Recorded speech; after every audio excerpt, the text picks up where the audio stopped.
Hello friends. So in last video we have covered if-elif-else statement. So we use elif when there are multi-part decisions. Okay. So now this video we will cover the practice programs. So the program 5 is program to input the marks from users and print the grades accordingly. So what this program is? This program is regarding you will ask user to enter the marks. If marks are greater than 90, it will print A. If marks are greater than equal to 70, it will print B. If marks are greater than equal to 50, okay, but less than 70, then it will print C, else it will print D. So how we will do this program? Here the set of statements of programs are given. So first variable marks, okay, equal to, this is the type of integer, so int is used and input is used because we are asking user to enter the marks, and this is the message which will get print on the screen when you will run the program. So what is our condition? First condition, our condition is if marks are greater than equal to 19, then we will print A. Okay, so this, if you enter the marks greater than or equal to 90, first if will get executed. Okay, so it will not go further, it will execute the body of print. Then if you enter marks greater than equal to 70 but less than 90, so what we will use elif. Okay, why we are using elif? Because we have a multiple conditions, correct? We have three conditions which need to be added in the program. That's the reason we are using elif. So if marks are greater than equal to 70, this elif is executed and it will print B, grade B. Okay, so it will execute the body of elif. If marks are greater than equal to 50 but they are less than 70, so how it will this program will work? It will first check marks are greater than equal to 90, no, it will not execute this. Here it will come, it will check if marks are greater than equal to 70, no, so it will go here. It will check if marks are greater than equal to 50, yes, so this will print grade C. Now suppose if you enter marks less than 50, so all above three conditions will false and it will automatically go to the body of else. Just check the flowchart here. Okay, see here, our first condition is true, it is executing body of if. If our first condition is a false, it is going to condition 2, correct? In our case it is a greater than equal to 70 condition 2. If our condition is true, it is a printing grade B. But if our condition 2 is false, it is going here. Here we have not written else, we have written condition 3. So same this portion will come here. Condition 3, if condition 3 is true, what is our condition 3?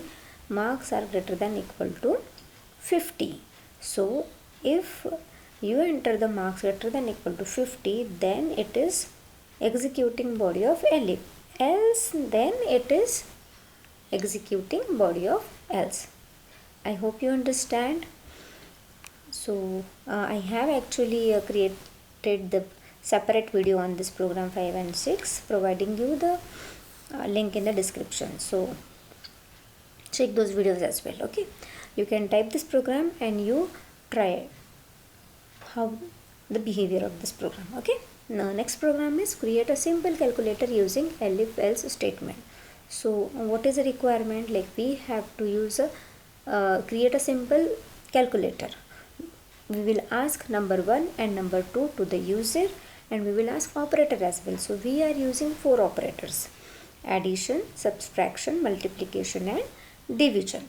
So we will ask user what they want to do. If they want to add these two numbers, they want to subtract the numbers, they want to multiply, or they want to divide. This is a very simple calculator. This example is given just you understand the use of elif. So how many conditions will be here? We have 4 conditions. And fifth one, what it will print if you enter the operator other than plus, minus, multiply, division, it will print you wrong operator. You can use other operators as well, but then you have to add the elif for those. Okay, so we'll explain you what this program is. Num1 int input, enter the first number, because you are entering integer number only, that's why you use int. Num2 integer number, enter the second number. Now op is a variable used to store the operator. The operator is the symbol, so we not use any specific type here, we just ask input. Okay, so if op is our first condition plus, we will check for addition. If user enter plus, we will do addition. Now see here, till this time we have just seen the messages given in the print, but you can use operators as well in a print, this print function. Okay, so print in bracket, first you will give this message. If you want to print any variable or use any operator, you have to give a comma, and then you need num1 plus num2. So this is actually doing the addition of the two numbers, and it is printing the value. Understood? So second, elif, if op is equal to minus, means you want to do subtraction. What we will print? Subtraction is, then comma, and we will do the subtraction. So what this will do? Number 1 minus number 2, and it is printing that value. Here you can see output they have shown. Enter 50, first number, second number is 20. If operator is plus, what they are doing? 50 plus 70. So what here it is printing? It is not printing 50 plus 20. It is internally doing the addition, and it is printing result here. This is a very important. Okay, third one, if your operator is a multiplication star, then num1 into num2. Then fourth, if your operator is a division, it will do a division and it will print the answer.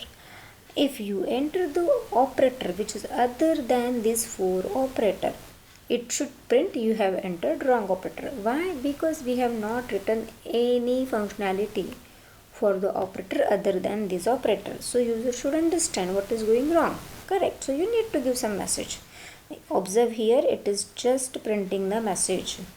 We have not used any operator, nothing else, because we just want to give a message to the user that you run a program again and input correct operator. Okay, I hope you understood this. Go to the description box, you will find the link of the two programs.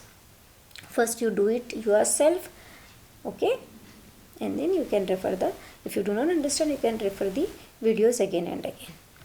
Thank you so much for watching. If you like the video, do subscribe the channel, and definitely if any suggestions are there, you can put the comment in a comment section. Thank you.